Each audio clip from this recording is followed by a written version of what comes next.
좋으신 우리 주님의 은혜가 오늘 이 시간 우리 모든 교우들과 함께 하시기를 바랍니다. 오늘 우리가 함께 나누면서 은혜 받으실 하나님 말씀은 잠언 4장의 말씀입니다. 오늘 본문인 잠언 4장은 아들들아 라고 하는 그런 말씀으로 시작하고 있습니다. 1절을 보시면 아들들아 아비의 훈계를 들으며 명철을 얻기에 주의하라. 어제의 말씀이었던 3장 1절에서도 내 아들아 라고 시작했고 그제였던 2장 1절의 말씀에서도 내 아들아 라고 시작을 했습니다. 또 내일 보실 5장 1절에서도 내 아들아, 또 모레 보실 6장 1절에서도 내 아들아, 그리고 글피 보실 7장 1절에도 내 아들아 라고 하는 그런 말로 이 잠언의 말씀이 시작을 하고 있습니다. 그러니까 이 말씀을 지금 들어야 되는 대상이 바로 자신의 아들이었음을 알 수 있습니다. 그래서 이 말씀은 인생을 바르게 살기 바라는 부모의 간절한 마음이 담겨 있는 그런 말씀이라고 할 수 있습니다. 그리고 그 말씀의 핵심은 지혜와 명철입니다. 그렇다면 왜 이토록 간절하게 아들을 향해서 지혜와 명철을 얻으라고 말씀하고 있는 것이겠습니까? 3절을 보시겠습니다. 나도 내 아버지에게 아들이었으며 내 어머니 보기에 유약한 외아들이었노라. 오늘 말씀의 저자 솔로몬은 자기 부모였던 다윗과 밧세바의 유약한 외아들이었다라고 고백을 합니다.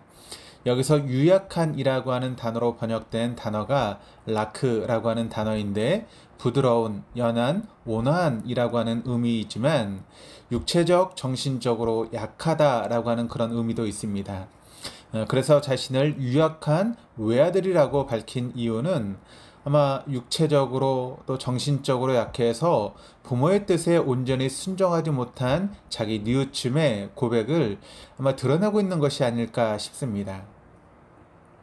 그러니까 자신은 유약한 외아들로 살았지만 자기 아들만큼은 유약하지 않기를 간절히 바라는 아버지의 마음을 우리가 이 말씀을 통해서 엿볼 수 있습니다. 4절을 보시면 아버지가 내게 가르쳐 이르기를 이라고 시작해서 9절을 보시면 그가 아름다운 관을 내 머리에 두겠고 영화로운 면류관을 내게 주리라 하셨느니라. 지금 4절 9절까지는 아버지 다윗 왕이 전해준 말씀을 회상하고 있습니다. 이 말씀은 한마디로 지혜와 명철을 간직해라. 그러면 영화롭게 될 것이다 라고 하는 이야기입니다. 자기 아버지가 전해준 말씀을 기억하고 또 그 말씀을 자기 아들에게 전해준다는 것은 얼마나 귀한 일입니까? 흔히 자식들은 부모님이 하시는 말씀 듣기를 좋아하지 않습니다. 그냥 잔소리로 여길 뿐입니다. 한쪽 귀로 듣고 다른 귀로 흘려 버리고 맙니다. 그 말씀을 마음에 간직하지 않습니다. 그러다가 그 말씀의 의미를 깨닫는 때가 있습니다. 언제인가요? 우리가 보통 결혼을 하고 자식을 낳아보고 자신이 부모가 되면 그때 비로소 부모님이 했던 이야기들을 깨닫고 느끼게 되는 것입니다. 그래서 자기 자식에게 부모님이 자신에게 했던 말을 똑같이 자식들에게 전해주는 자신들의 모습을 발견하게 됩니다.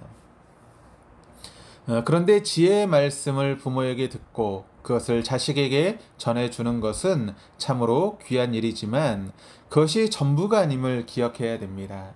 우리가 이미 알고 있듯이 열왕기상 15장 5절에 보면 다윗은 햇사람 우리아의 일 외에는 평생에 여호와 보시기에 정직하게 행하고 자기에게 명령하신 모든 일을 어기지 아니하였다라고 기록을 하고 있습니다.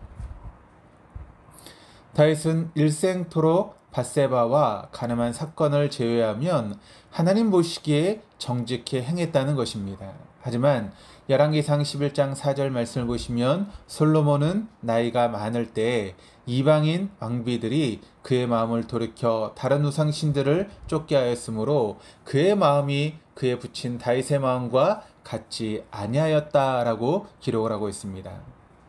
그러니까 솔로몬은 다윗처럼 하나님 보시기에 정직하지 못했다는 것입니다. 다시 말해서 솔로몬은 자기 아들에게 아버지의 훈계를 들으며 그 가르침에 마음을 두고 잊지 말고 어기지 말라고 가르치면서도 정작 자신은 자기 아들에게 가르친 대로 살지 못하고 우상 숭배하면서 하나님께 범죄했습니다. 그 결과 솔로몬의 아들이었던 르호보암은 어떻게 되었습니까? 역대사 12장 1절 말씀을 보시면 르호보암의 나라가 견고하고 세력이 강해짐에 그가 여호와의 율법을 버리니 온 이스라엘이 본받은지라. 그러니까 솔로몬의 아들 르호보암도 그 아버지가 행한 대로 교만해져서 하나님의 율법을 버렸다라고 기록을 하고 있습니다. 그뿐만이 아니었습니다. 이스라엘 백성들도 르호보암의 그 행적을 본받아서 하나님께 범죄했다라고 이야기를 하고 있습니다. 이 역사적인 사실을 통해서 우리는 교훈을 얻을 수 있습니다. 그것은 훌륭한 부모를 둔 자식이라도 자기 스스로 하나님의 말씀을 지키려는 노력이 없으면 저절로 훌륭한 신앙의 사람이 되는 것이 결코 아니라는 것입니다. 또한 부모가 자식에게 지혜의 말씀을 잘 전해줄지라도 자식은 부모의 말에 영향을 받지 않고 부모의 행동에 영향을 받는다는 사실입니다. 그러므로 부모에게 받은 지혜의 말씀을 자식에게 효과적으로 전해주기 위해서는 부모가 먼저 본을 보여야 한다라고 하는 것은 우리가 아무리 강조해도 지나치지 않는 말일 것입니다. 10절에서 19절까지는 지혜를 얻는 자에게 따른 유익이 무엇인지를 설명하고 있습니다. 10절입니다. 내 아들아 들으라. 내 말을 받으라. 그리하면 내 생명의 해가 길리라. 12절입니다. 다닐 때에 내 걸음이 견고하지 아니하겠고 달려갈 때에 실족하지 아니하리라. 또 18절 19절은 의인의 길은 돋는 햇살 같아서 그게 빛나 한낮에 광명에 이르거니와 악인의 길은 어둠 같아서 그가 걸려 넘어져도 그것이 무엇인지 깨닫지 못하느니라. 한마디로 말하면 지혜가 우리를 보호한다는 말씀입니다. 이 악한 세상에서 수많은 위험과 환난에서 우리를 지켜준다는 말씀입니다. 그러니까 돈이 우리를 지켜주는 것이 아닙니다. 세상의 명예가 우리를 지켜주는 것이 아닙니다. 세상의 권력이 우리를 지켜주는 것이 아닙니다. 이런 것들을 의지하다가 패가 망신한 사람들의 이야기는 우리가 TV나 뉴스를 통해서 얼마든지 쉽게 찾아보고 접할 수 있습니다. 23절입니다. 모든 지킬 만한 것 중에 더욱 내 마음을 지키라. 생명의 근원이 이에서 남이니라. 이 세상에 지켜야 될 것이 얼마나 많습니까? 가족을 지켜야 되고 재산을 지켜야 되고 건강을 지켜야 되고 일터를 지켜야 되고. 그런데 이 모든 게 다 중요하지만 딱 한 가지만을 고르라고 한다면 우리는 마음을 지켜야 한다는 것입니다. 마음이 가장 중요하기 때문입니다. 왜 그럴까요? 모든 것이 우리의 마음에서부터 비롯되기 때문입니다. 이 세상에는 가족을 잃은 채 살아가는 사람들이 많습니다. 재산을 잃은 채 살아가는 사람도 많습니다. 건강을 잃은 채 살아가는 사람도 많고 직장을 잃어버린 사람들도 부지기수입니다. 그러나 마음을 잃어버린 사람은 살 수는 없습니다. 호랑이에게 물려가도 정신만 차리면 살 수 있다라고 이야기를 하지 않습니까? 수많은 환난이 우리를 넘어뜨리려고 우는 사자처럼 산길자를 찾고 있지만 마음을 지키는 자는 결코 이겨낼 수 없기 때문입니다. 그렇다면 마음을 지킨다라고 하는 것은 무엇이겠습니까? 마음을 지킨다라고 하는 것은 세상에 마음을 빼앗기지 않는 것을 의미합니다. 우리의 마음이 세상을 향해서 있는 것이 아니라 하나님을 향해 있다라고 하는 의미입니다. 마태복음 5장 8절에서 마음이 청결한 자는 하나님을 본다라고 이야기를 하고 있습니다. 마음이 청결한 자라고 하는 것은 세상 것으로 마음을 더럽히지 않은 자, 세상의 마음을 빼앗기지 않는 사람을 말합니다.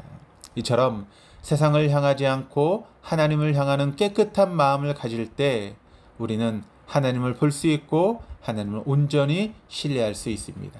그때 그 어떤 어려움이 닥쳐도 우리는 모든 것을 이겨낼 수 있게 될 줄 믿습니다. 이것이 바로 지혜이고 또 이것을 알아가는 것이 진정으로 우리가 가져야 될 지혜인 줄 믿습니다. 오늘 이 새벽 이 말씀을 듣는 우리 모두 가운데 이것을 깨달을 수 있는 지혜와 저와 여러분의 것이 될 수 있기를 주님의 이름으로 축복합니다. 기도하시겠습니다. 사랑의 하나님, 세상의 지식이 아니라 하나님의 지혜로 충만케 해 주옵소서. 세상의 논리가 아니라 진리의 길을 걸어가게 해 주옵소서.